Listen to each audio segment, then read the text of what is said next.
Cordiovi Marceline, de l'Institut des Sœurs franciscaines Filles de Padre Pio. Je réponds au nom de Ronald Patrick Fano. Je suis éditeur de livres. Moi, c'est la sœur Jocelyne Aïsson Adoligbe. Abbé Maotondi Honoré Yanva. Ici, c'est Béatrice Afia Viagbo, religieuse sœur franciscaine des Filles de Padre Pio. Je suis maître assistant des universités du CAMES. Moi, c'est Angèle Yougou Baré, je suis du Burkina. Père Marc Hounon, et je suis du diocèse de Cotonou. Martial Arnaud Biaou, huissier de justice. Sœur Monique Biaou du diocèse de Nati-Tengu. Je suis infirmière diplômée d'État. Je viens avec une grande joie participer en présentiel à cette formation. C'est de connaître moi-même d'abord. Je suis venu avec un vide. Je viens avec un esprit de curiosité. Je viens avec ma vision de moi-même et des autres pour que les outils de cette formation puissent me servir à améliorer cette vision. Depuis que j'ai entendu parler du PNL, j'ai eu des échos que c'est au service de l'humain. J'ai entendu parler de la PNL, de la bouche des sœurs qui ont fait la formation en ligne. Et je l'ai désiré d'abord dans un mouvement communautaire. Je suis venue pour cette formation juste pour me découvrir moi-même.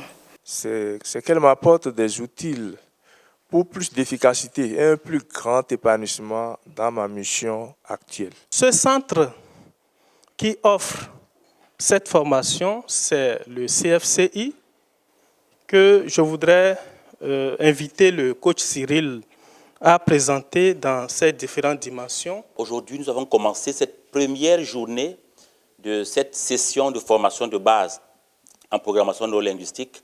Et nous avons connu la présence d'une vingtaine de participants très dynamiques. On a vraiment vu des personnes intéressées, investies dans leur formation et désireux de découvrir ce qu'il y a en eux afin de devenir la meilleure version d'eux-mêmes. On a ici évidemment des religieux, des prêtres, et même dans ces corps de religieux prêtres, on a des infirmières, il y a même un médecin parmi, des enseignants qui sont là-dedans. Il y en a qui ont fait la formation avant et qui reviennent vraiment réchauffer leur formation. Je trouve que cette diversité enrichit le programme de formation et je trouve que c'est vraiment une grâce d'avoir cette sociologie du groupe assez variée. Moi, je vous invite à voir l'humanité comme étant une, parce que Dieu a créé une seule humanité. Okay? Il a créé une seule humanité. Il n'a pas créé plusieurs humanités. Parce qu'il a créé une seule humanité, nous visons ce qu'il y a de bon chez chaque humain, peu importe sa programmation. Parce que la religion, c'est une programmation. La culture est une programmation. L'éducation est une programmation. Donc, malgré toutes ces programmations, qu'est-ce qu'il y a là qui est constant? C'est l'humanité. C'est pour ça que lorsque on fait du mal aux humains en grand nombre, on dit qu'on a commis un crime contre l'humanité. Contre l'humain. Peu importe sa race, peu importe sa culture, c'est l'humain. C'est une formation admirable. Et je m'attendais déjà à ça, vu les échos que j'ai entendus ici ou là. Et donc, je n'ai pas perdu du temps, au contraire. Au contraire, j'ai bien aimé non seulement la thématique, mais l'approche et la méthodologie du coach. Donc, je suis très content et je vois mon objectif en train d'être atteint et j'en bénis le Seigneur. Ce que je peux vous identifier tout de suite et qui me vient à l'esprit et qui est criard et qui fait ma joie, c'est que j'ai commencé par vaincre ma peur. En quelque sorte, une déprogrammation de « tu ne dois pas faire ceci, hein, tu dois faire ceci, hein, ça se passe de cette manière ». Tout de suite, j'ai pu vaincre ma peur. C'est une grande joie pour moi de participer à cette formation. Alors j'ai gagné beaucoup de choses ce matin en écoutant le coach. Gandhi nous dit que ce monde est ce que nous en avons fait. S'il est sans pitié aujourd'hui, c'est parce que nous l'avons rendu sans pitié. C'est nous qui avons choisi de rendre le monde impitoyable par nos comportements. Nous ne pouvons changer le monde que si nous changeons nous-mêmes. Et cela commence par quoi? Ça commence par notre langage et notre façon de communiquer. Et ça, c'est la table qui est mise déjà. C'est ma façon de programmer. C'est mon langage qui peut changer le monde. Je connais déjà la PNL par le truchement de la sœur Jocelyne, et qui m'a brièvement parlé de la PNL comme étant une formation qui me permettra de connaître un développement personnel et d'acquérir beaucoup d'outils pour mon épanouissement personnel, l'épanouissement de mon couple, parce que je suis marié, et même l'épanouissement dans mes affaires, la transformation dans mes affaires. Et là, j'ai découvert que c'est un outil très fort, très puissant, qui permet de connaître moi-même en tant que personne, de me découvrir, de découvrir toutes les ressources qui sont en moi que je peux utiliser, et aussi de déconstruire un certain nombre de choses qui étaient en moi du fait de l'éducation ou de l'environnement de la société. La surprise que j'attends, c'est de découvrir au maximum les outils qui vont me permettre de me transformer. De transformer ma vision des choses, de transformer ma vision du monde, transformer la perception même que j'ai de mon entourage et des choses. Quand on a une colère qui ne nous quitte pas, qui est régulière, qui revient chaque fois, le travail à faire, c'est... Il y a un travail à faire, il y a l'ego qui est là. Vous savez, je vous ai dit tout à l'heure que l'ego c'est une énergie, non? Elle est lourde, elle a un taux vibratoire qui est bas. Vous savez que c'est l'énergie qui donne la force. Quand tu es heureux, tu peux sauter. Donc tu es dans la légèreté. Et quand tu es fâché ou bien quelque chose t'énerve, c'est comme si l'énergie que tu as est lourde, tu es là. Même sur les études comme ça. Dès le premier jour que j'ai découvert qu'il y a deux énergies qui traversent l'homme, l'énergie de l'ego et l'énergie de l'âme, et qu'il faut faire le choix de l'énergie de l'âme pour pouvoir penser positivement, tout de suite, mon regard sur mes relations avec mon épouse, mes relations avec mes enfants, ça a changé tout de suite. La PNL nous met dans une énergie de l'amour qu'on a parlé aujourd'hui. Quand on est dans l'énergie de l'amour, on est dans la légèreté et on est enthousiaste. Enthousiaste, c'est être animé par l'énergie qui vient de Dieu. Théos, anthéos. Donc, avoir l'enthousiasme, c'est vraiment être animé par cette énergie qui vient de Dieu. Et nous sommes dans un cadre qui s'y prête. Ici, c'est un foyer de retraite où les gens viennent prier, méditer, réfléchir sur eux et sur leur relation avec Dieu et avec leur prochain. Je trouve que c'est vraiment ça qui peut expliquer ce que vous appelez enthousiaste et qui est juste. Et c'est ça qui m'anime en ce moment. J'ai la soif de continuer. J'attends encore une meilleure version de moi-même. Et puis, partager, ne pas garder pour moi seul. Et donc, il y a certaines valeurs, il y a certains programmes qui n'étaient pas trop bien et qui ne sont pas aidants. Et donc, ces programmes-là, on les désinstalle pour installer ceux qui sont vraiment aidants. Ce qui permet à l'homme de vivre son plein d'épanouissement, ce qui permet à l'homme d'épouser la bienveillance. D'épouser la bienveillance et de rayonner autour de lui la lumière de l'amour.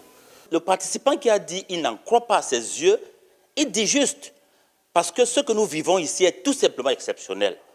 Quand j'ai vécu pour la première fois la PNL, moi aussi je n'en croyais pas mes yeux. Je trouve que c'est une expérience qui est extraordinaire. Cela signifie, dans mon entendement, qu'il y a un avant et un après PNL. Donc aujourd'hui, ils sont dans une initiation à la découverte de qui ils sont et de comment ils peuvent prendre le contrôle de leurs pensées, de leurs émotions et de leur comportement.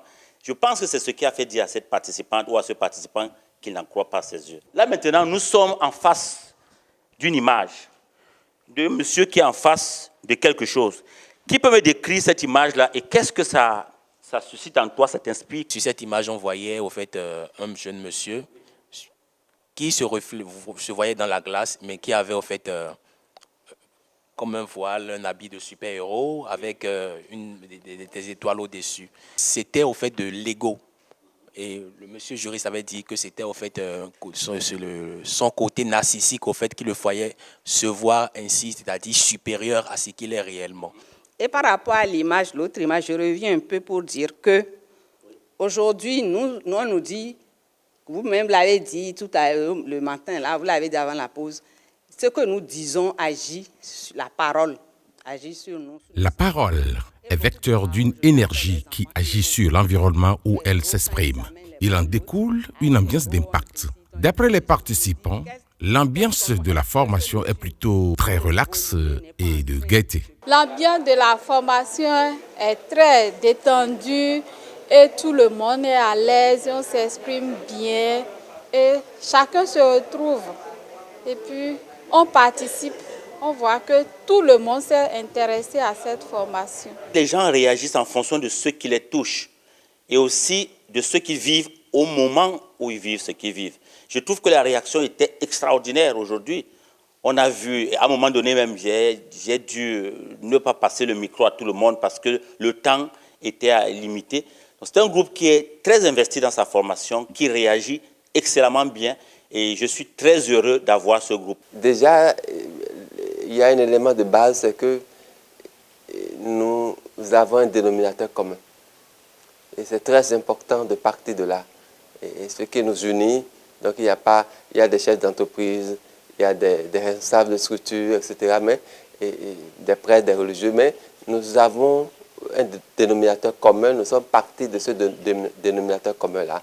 Et ça fait justement l'Eucharistie, vous partagez le même pain, la même communion. Vous voyez, donc, et au-delà de l'instruction, de la formation qu'on reçoit, il y a ce qui se crée comme un cadre de communion et de partage fraternel. Et c'est très intéressant, très admirable. Et pour atteindre les objectifs prévus par cette troisième session de formation de PNL cette année 2023 au Bénin, laquelle session qui égrène ces dernières minutes, le protocole pédagogique a mis à contribution des travaux en petits groupes et des restitutions en plénière. Je suis vraiment contente d'avoir participé à cette formation parce que ça m'a permis de me redécouvrir et de repartir avec beaucoup de joie au cœur. Et si j'avais la possibilité de poursuivre en même temps la formation, je le ferais.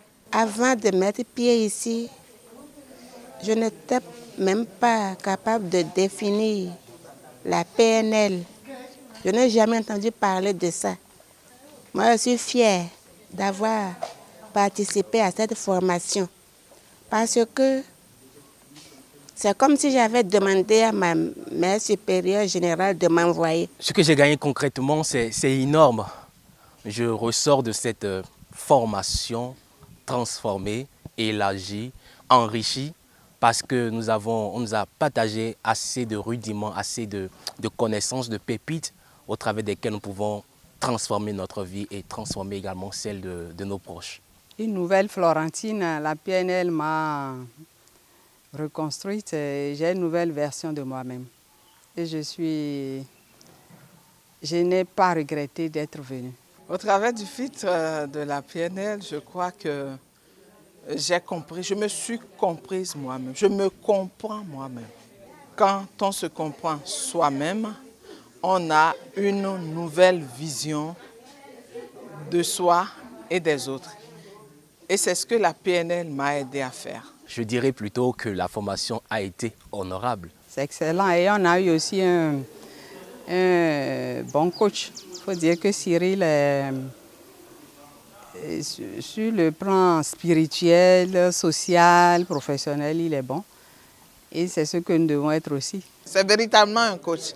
Il sait s'y prendre, il sait prendre chacun, entrer dans l'univers de chacun et aider chacun à faire le processus de déprogrammation et de reprogrammation. Dieu a créé une seule humanité. Et si les autres ont réussi à s'en sortir grâce à la connaissance issue des sciences humaines, nous ne pouvons pas nous passer de ces connaissances. Parce que Dieu nous a donné l'intelligence pour pouvoir comprendre ce monde, le soumettre. Les sessions de formation de PNL donnent souvent lieu à la naissance de communautés nouvelles, animé par des personnes fières de partager les valeurs d'amitié, d'amour, de solidarité manifeste et de désir ardent de connaissances mutuelles. Il faut dire que j'accompagne des personnes en ce qu'on appelle la relation d'aide. Donc je les accompagne à pouvoir guérir de leurs blessures intérieures et plein d'autres choses. Donc cette formation m'aiderait en termes de pédagogie déjà à pouvoir les orienter, à pouvoir trouver par eux-mêmes la solution à leurs problèmes. Parce que la solution à leurs problèmes ou défis se trouve en eux comme on l'a appris au cours de la formation. Moi-même, je suis édifiée et je suis sûre que quand je serai reparti, mon entourage aussi saura que j'ai fait formation PNL. Comme le disait Karl Marx, on pense autrement dans une chaumière que dans un château. D'accord? Dans le cadre environnemental, les compagnons de formation, l'ambiance formative, tout ça là m'ont remise en confiance et de faire confiance aux autres aussi. Et j'ai compris que nous sommes là tous en quête de la compréhension de nous-mêmes. Si tu aimes la PNL, tape les mains. Si tu aimes la PNL, tape les mains. Si tu aimes la PNL, si tu aimes la PNL, si tu aimes la PNL, le pied droit. Bien, cher coach Cyril, chers frères et sœurs, je décris notre formation comme le vol qui a mené Cyril ici au Bénin. Il a pris un premier départ et il a été obligé de repartir pour prendre un ancrage. Et quand il a pris le bon ancrage, il a pu atterrir au Bénin facilement. Et cette communication vraiment bienveillante que nous avons eue avec lui nous a donné courage à nous-mêmes. Dieu ne fait rien à moitié, n'est-ce pas? Donc il a tout organisé et pour que nous parvenions à cette fin. Alors merci au Seigneur. Et avec vous, je voudrais dire merci à Cyril. Merci beaucoup mes frères et mes sœurs, vous qui êtes venus ici, vous qui avez cru, sans même peut-être savoir ce qu'était la PNL. Vous avez cru, vous êtes venus ici pour vous initier à PNL. Joseph Kizerbo, c'est un grand historien du pays des hommes et des femmes intègres. Joseph Kizerbo qui dit, si vous passez la nuit... Bon, Joseph Kizerbo citait aussi un vieillard qui disait que si vous acceptez de passer la nuit ou vos nuits sur la natte du voisin, vous finirez un jour par dormir par terre. Sœur Florence Ayou. Oui, Sœur Florence, bravo. Et à l'instar des sessions précédentes, cette première session de PNL à Ségoué, au Bénin, a été sanctionnée par des attestations de participation dans une ambiance de fête ponctuée par un toast fraternel et une photo de famille.